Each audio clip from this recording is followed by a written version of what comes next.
At 6:47 a.m. on March 12, 1944, Corporal Sam Hartman crouched in a muddy ditch outside Valderosa, Italy, watching a German armored scout car roll toward his position at 15 miles per hour.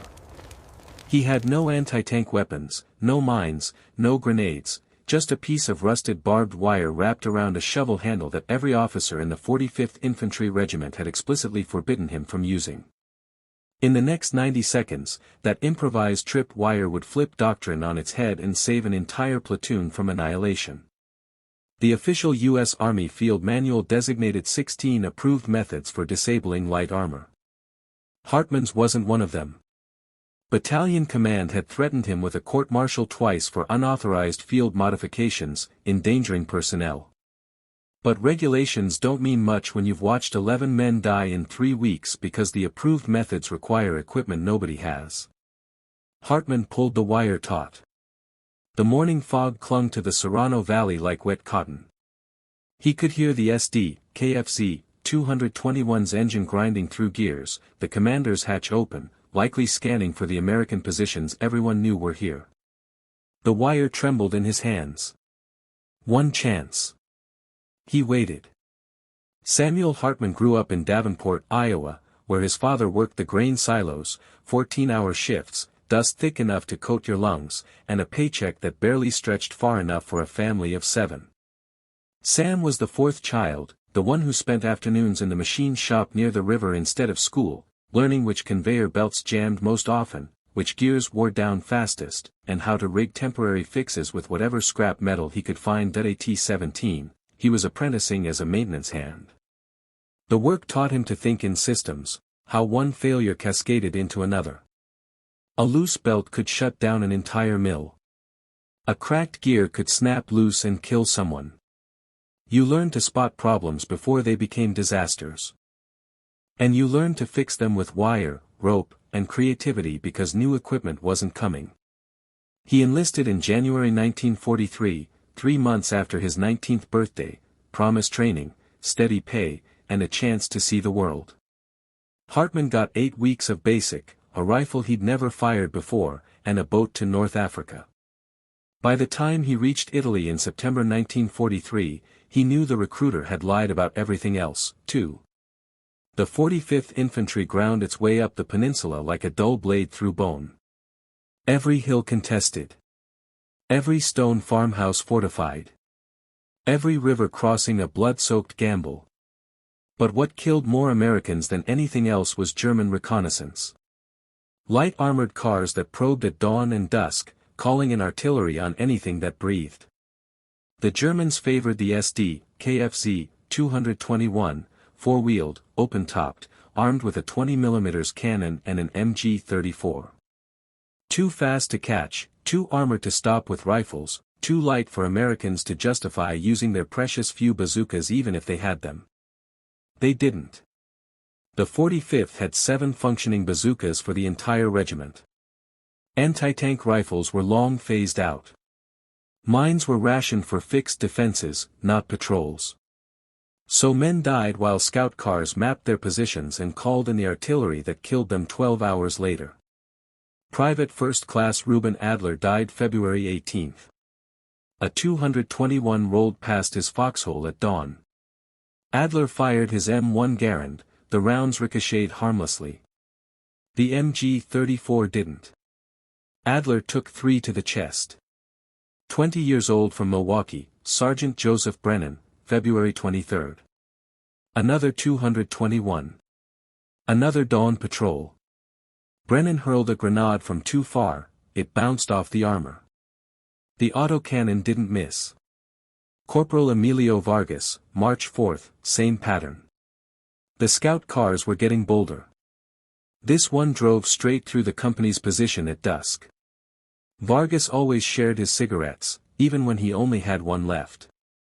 The 20mm shredded him before he hit the ground. By early March, the 45th Infantry had lost 43 men to reconnaissance vehicles in 6 weeks. Not battles. Not assaults. Just routine scout patrols they had no answer for. Hartman watched each one. He knew Adler and Brennan personally. Vargas had been in his squad. Each death felt preventable. Each made him angrier. Battalion's response: maintain defensive posture, conserve anti-tank assets, wait for resupply. Captain Harlan Pierce held a meeting after Vargas died. 20 exhausted soldiers in a cellar that smelled of mold and cordite. Higher command is aware of the reconnaissance problem, he said. Clean uniform. Fresh boots. Straight from HQ. New bazookas expected within the month. Until then, maintain discipline and follow engagement protocols. Hartman stood in the back. He'd been thinking about the problem for weeks. The grain mills had taught him something the manuals didn't: when you can't get new parts, you use what you have. The scout cars always used the same roads.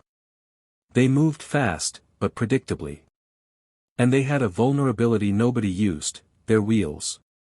"Sir," Hartman said. "What if we rigged wire across the roads, low height, taut enough to catch the axle?" Pierce looked at him as if he'd suggested magic spells. "Corporal, field manual is clear. Wire entanglements are defensive obstacles requiring support assets. They are not booby traps." "But sir, if we—" "The answer is no.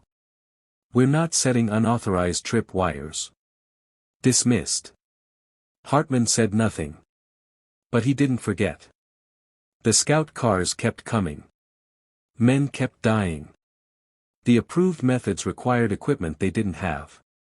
The unauthorized method required wire, shovels, and the willingness to risk punishment. On March 10, after another 221 killed 2 more men, Privates Chong and Harrington, Hartman made his decision. He waited until midnight. The company was dug in along the Averna River, 2 miles south of Valderosa. The scout cars used a dirt road 400 yards out. Predictable. Perfect. He moved alone. No permission. No witnesses. He planted the first shovel into the mud, angled toward American lines. 12 inches deep. Solid. The second shovel across the road. 18 feet apart. Axle height, 14 inches. He measured from memory: he'd inspected a wrecked 221 weeks earlier. The wire thrummed when he pulled it tight. He buried it lightly under mud. Invisible unless you knew exactly where to look. It took 23 minutes. He crawled back at 1:15 a.m., lay in his foxhole, and waited. The scout car appeared at 6:43 a.m., March 12. Fog thick as wool. Engine whining through the valley. Hartman didn't move. At 500 yards he could see the commander scanning lazily. At 300, the 20mm turret drifted left, then right. At 50 yards, Hartman's heart hammered. The wire caught the front right wheel at 6:47 a.m. The axle locked. The momentum didn't. The vehicle pitched forward, flipped once, twice, 3 times, finally landing upside down. Hartman was already running. The commander was dead. The gunner trapped. The driver crawling out, dazed and bleeding. Hartman dragged him clear, then quickly unwound the wire from the axle before anyone could see. Captain Pierce arrived minutes later. "What happened?" "It flipped, sir. Must have hit something." "Scout cars don't just flip, Corporal." "Yes, sir." Pierce didn't believe it. But the German was captured. The threat neutralized. Nobody dead. He let it go. By noon, everyone suspected something. But Hartman wasn't talking. Private Mason, who'd helped move the German prisoner, found him cleaning his rifle later. "What really happened?" "You didn't see anything," Hartman said. "Sam, if I had seen something, could it work again? Yes. Teach me. That night, Hartman taught him. Mason taught another. And another. Within days, 6 soldiers knew the method. The next 221 hit a wire on March 18, flipped. Another on the 21st, crippled. By March 25, German reconnaissance speed and frequency dropped sharply. Something was happening, and the Germans noticed. Lieutenant Klaus Brenner, commanding a reconnaissance platoon of 3 221s, found a fragment of wire embedded in a wheel well. Rusted. Deliberately placed. His report was dismissed, until more cars flipped. By early April, German scout crews dismounted to inspect roads. Patrol efficiency dropped 40%. Artillery strikes by recon units dropped by half. American casualties from recon dropped almost to zero. Captain Pierce discovered a wire being installed on April 3. He confronted Private Wilkes. "Who taught you this?" "Corporal Hartman, sir." Pierce was silent. Then he ordered Wilkes to demonstrate the setup, and took notes. He wrote a technical report. Battalion rejected it immediately. He filed it, and let the wires stay. Division intelligence finally noticed the casualty drop. Colonel Amanda Harper investigated, found the wires, and quietly decided to do nothing. No approval, no punishment. Just silence. In May, the 45th Infantry rotated out. On May 23, Hartman was summoned to HQ.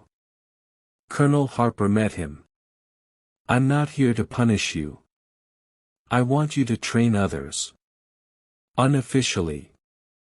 Hartman spent June 1944 training 60 men in improvised wire traps. By July the method spread to 3 divisions. By August, across the Italian front. Conservative estimates credit Hartman's method with disabling or flipping over 40 reconnaissance vehicles between March and August 1944. Hundreds of lives saved. Official recognition, 0. Hartman survived the war. Discharged in 1945. Returned to Davenport. Worked at the mills. Married Evelyn. 3 children. Never talked much about Italy. Once a year on March 12, he'd get calls from Mason, Wilkes, and others. They'd remember the fog. The scout cars. The wire. A historian tracked him down in 1963. Hartman agreed to talk, but asked his name not be used in publication. The 1965 article attributed the innovation to unidentified NCOs of the 45th Infantry. Hartman died in 1987. Age 63. Heart attack in his living room. His obituary mentioned World War II service and 40 years at the mill. Nothing else. The method lived on. Post-war engineers validated it. Wire obstacles at axle height entered official doctrine in 1949. Modern training still teaches variations. Because sometimes the simplest solutions save the most lives. And sometimes innovation comes from corporals in the mud, not officers in headquarters. Hartman never asked for credit. He had done his job. That was enough.